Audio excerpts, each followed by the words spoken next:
So I'm going to do a tour of my indoor setup. It's going to be very brief because there's not a lot of plants in here right now. And unfortunately, disaster kind of struck with one of my best plants that I grow exclusively indoors, but I will touch on that in a second.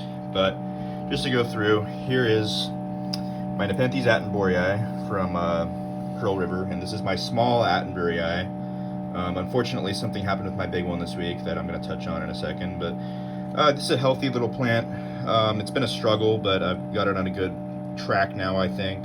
Pests have been a problem with this guy, and then it's also tissue culture, and it's just always grown kind of weird. But it looks like it's doing pretty well now ever since I orthined it. Has a few growing points on it. Not looking to chop it right now, but at some point when the plants gets a little bigger and the basals are more established, I will definitely chop it and divide the plant up. Here's a Flora exclusive. This is Avicii Red Verbigiae cross Gothica Wort Peristome. And I got this as a tiny seedling, looks like it barely germinated. And it's, I think last year, around October. And it's definitely putting on some size and starting to become a little plant. And it's so far not a whole lot to look at, but it's got some interesting features if you look at it closely. It's got some nice red speculation, and then kind of cuts off to green towards the bottom of the pitcher body, and I don't think I see that too much with the Nepenthes, so that's kind of interesting so far, the red on green. It's got a little stripage to the peristome, and I really think that it'll be interesting to see how these two parents played together. I'm not a big complex hybrid guy, but if you look at the parents, the Avicii Red Verbigiae is a beautiful plant, and then Gothica Wort Peristome is a really interesting one, so really excited to see what this turns out like. Sometimes the most stunning plants are kind of whatever at a small size, and so far this is actually a little better than whatever. I like this so far. And here's a plant I'm very excited about. This is Panties Ventricosa cross Boreai, a new Borneo Exotics release. I don't even know it's been sold yet in wholesale, but I'm really excited about this guy because the pictures. This is a shipping picture, it doesn't have its full color. If you'd seen the pictures that this thing came with, they were mind-blowing. Like, the level of color and detail they had was just really something else. And it'll be really interesting to see what this progresses into.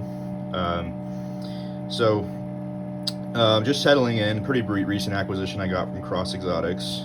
And I have very high hopes for this, and I think it's going to be vigorous and easy growing because of the Ventricosa parent. Looks a lot like pure Pantherburyi, but you can also see the Ventricosa influence. Same with the leaves.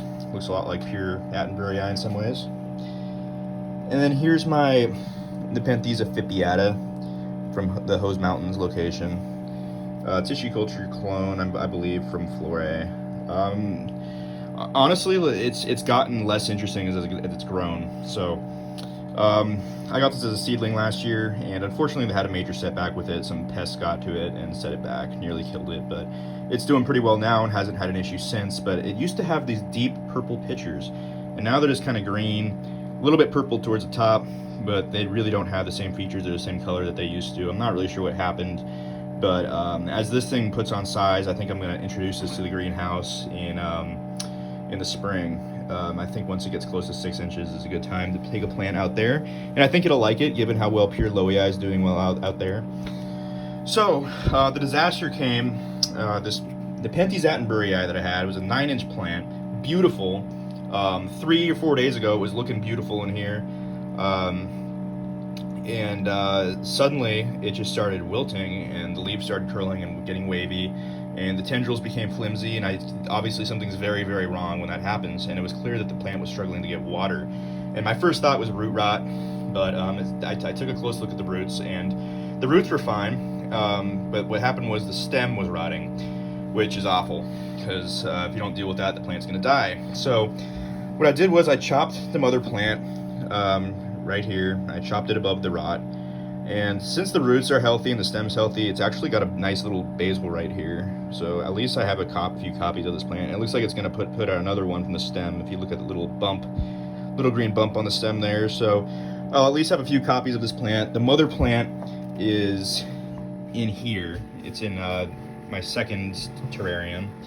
And I chopped it, and I took a very strict procedure.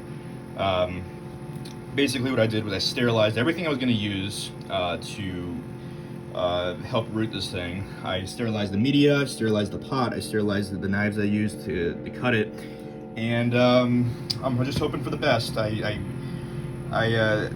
rubber banded it down into the media, and I put a bag around it, and I have my humidifier going to keep the humidity high. And actually, for 24 hours, it's not looking so bad. The plant doesn't look any worse than it did when I chopped it, which is a very good sign. Usually, when I can tell something's not going to take, when it immediately starts looking worse. So the fact that it hasn't dropped its tendril, or and the growth point still looks pretty perky, and the newest leaves look pretty green and sort of healthy. I think I got to the problem early enough where this plant is salvageable. It's just so unfortunate that I had to get it to this point, because it was such a beautiful, fast-growing, vigorous Nepenthes Boreai specimen, and it's really just like one in like a 10,000 plant, and it's a shame that I have to even do this at all. So even though I feel like I have a very good feeling about this, and I'm probably going to end up with 2 or 3 plants out of this, I'd rather just have one healthy, beautiful plant. So that's a disaster that happened in my terrarium. But other than that, that's just part of horticulture. Maybe I'll get better at this hobby because of that.